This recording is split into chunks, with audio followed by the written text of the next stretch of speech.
Bonjour à toutes et à tous et bienvenue dans cet épisode de La Lettre Pro, le podcast IA. Je suis Bru Latour, le rédacteur en chef de La Lettre Pro.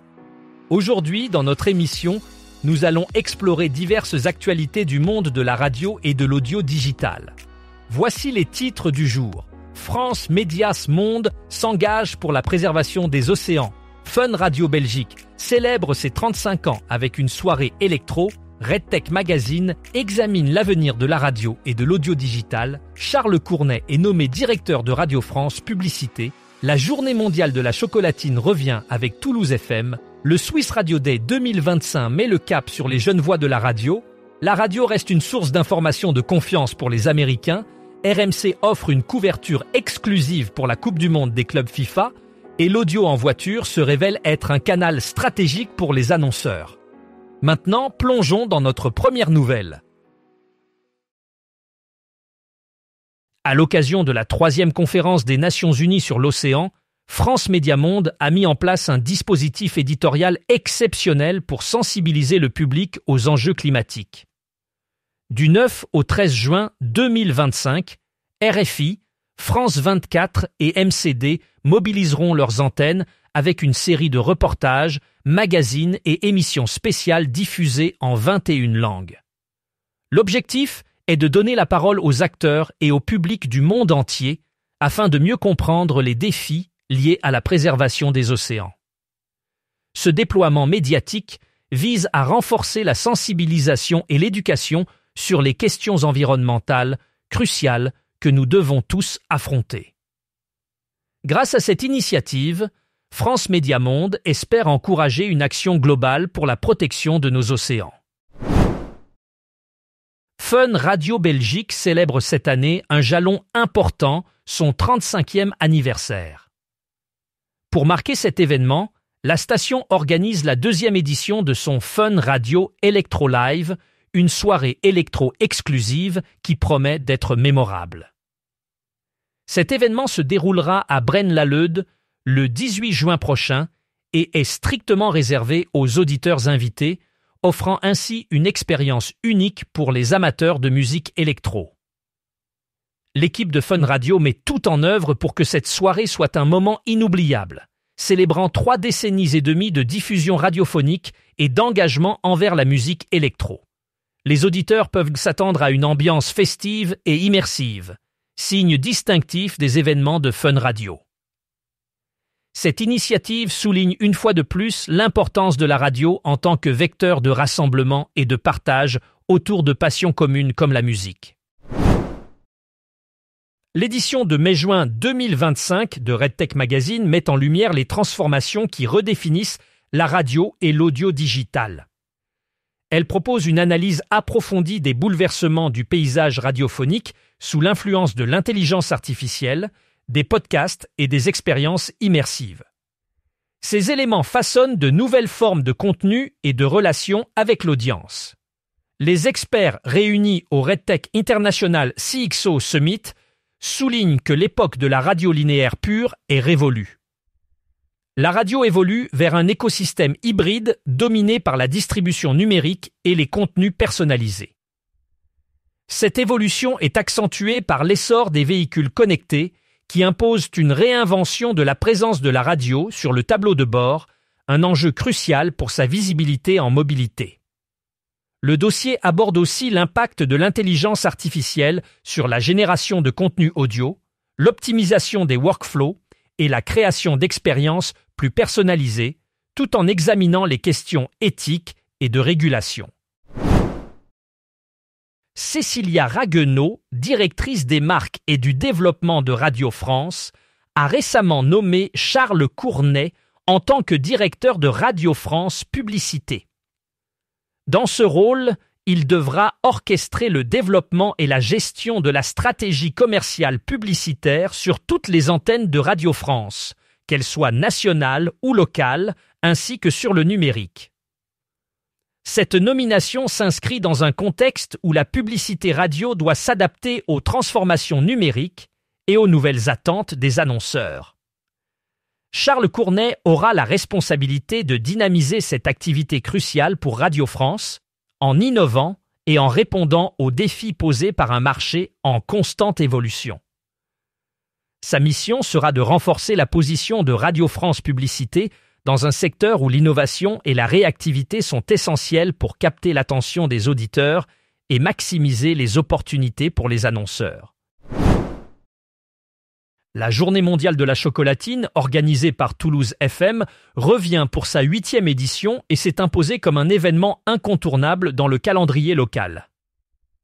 Ce mercredi 4 juin, les Toulousains sont invités à se rassembler au square Charles de Gaulle, près du Capitole, pour célébrer cette viennoiserie emblématique du Sud-Ouest dans une atmosphère conviviale et festive. Un musée éphémère retracera l'histoire et les mythes entourant la chocolatine, offrant une perspective amusante sur la fameuse bataille avec le pain au chocolat. Les participants pourront savourer des chocolatines accompagnées de café dans un kiosque aménagé pour l'occasion. Des animations et des jeux permettront de remporter des goodies exclusifs. Pour marquer cet événement, Toulouse FM délocalisera son studio et proposera une émission spéciale en public, avec interviews, jeux et interventions surprises. Plus qu'une simple viennoiserie, la chocolatine est célébrée comme un symbole fort de l'identité régionale. Le Swiss Radio Day 2025 se concentre cette année sur la Next Radio Generation, en mettant en avant l'importance d'impliquer les jeunes dans l'avenir de la radio. L'événement, qui se tiendra au Kaufleuten et en ligne, vise à transmettre le savoir-faire et à créer des passerelles entre les générations. Les apprentis, stagiaires et jeunes collaborateurs sont invités à participer pour contribuer à préparer une radio de demain qui reste vibrante et essentielle. Les organisateurs, avec le soutien de partenaires tels que Swisscom Broadcast et SRG, offrent une participation gratuite à toutes les radios suisses, leurs partenaires ainsi qu'aux étudiants en journalisme et médias. Ce rassemblement vise à inspirer et à connecter les jeunes voix avec les réalités du terrain et les innovations du secteur, assurant ainsi que la radio continue de s'épanouir dans un paysage médiatique en constante évolution.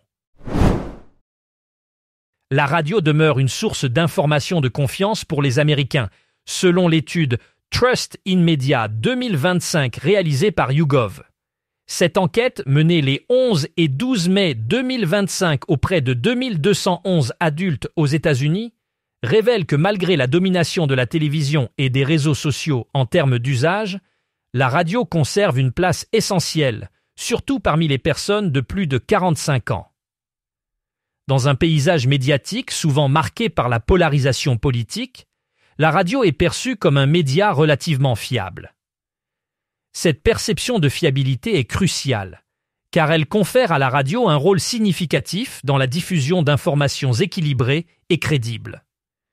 L'étude souligne l'importance de la radio comme vecteur d'information, illustrant son rôle durable dans l'écosystème médiatique américain. RMC, en partenariat avec DAZN, se prépare à offrir une couverture radio exclusive de la Coupe du Monde des clubs FIFA 2025 en France. Désignée comme la seule radio officielle du tournoi, RMC proposera une couverture complète de l'événement. Les auditeurs pourront profiter de la diffusion en direct des matchs, d'une radio digitale dédiée, ainsi que de podcasts et d'émissions spéciales. Cette initiative vise à faire vivre intensément cet événement aux passionnés de football en leur fournissant un accès privilégié aux rencontres et aux analyses. RMC s'engage à offrir une expérience immersive et complète, renforçant ainsi sa position de leader dans la couverture des événements sportifs. Grâce à cette collaboration avec DAZN, RMC élargit son offre et confirme son rôle essentiel dans la diffusion d'événements sportifs majeurs. L'audio en voiture se révèle être un canal stratégique pour les annonceurs. Selon l'étude Audacy Connected Car de décembre 2024, les publicités audio diffusées en voiture, qu'elles soient via la radio ou les podcasts, transforment les conducteurs en acteurs engagés. Ces publicités génèrent des recherches en ligne, des achats et même des visites en magasin. Cela souligne le potentiel stratégique pour les annonceurs qui souhaitent tirer parti de la radio et de l'audio digital. L'impact de ces publicités est amplifié par le fait que les conducteurs sont souvent captifs et attentifs, ce qui en fait un moment idéal pour capter leur attention et influencer leurs décisions d'achat. En exploitant ce canal, les annonceurs peuvent non seulement atteindre un public large, mais aussi créer des interactions significatives qui se traduisent en engagement concret. Merci de nous avoir rejoints pour cet épisode de La Lettre Pro, le podcast IA. Pour plus d'informations sur ces sujets et bien d'autres encore, rendez-vous sur notre site web lalettre.pro. Vous pouvez également vous abonner à notre newsletter quotidienne pour rester informé des dernières actualités du monde de la radio et de l'audio digital. À demain pour un nouvel épisode. Merci de votre écoute.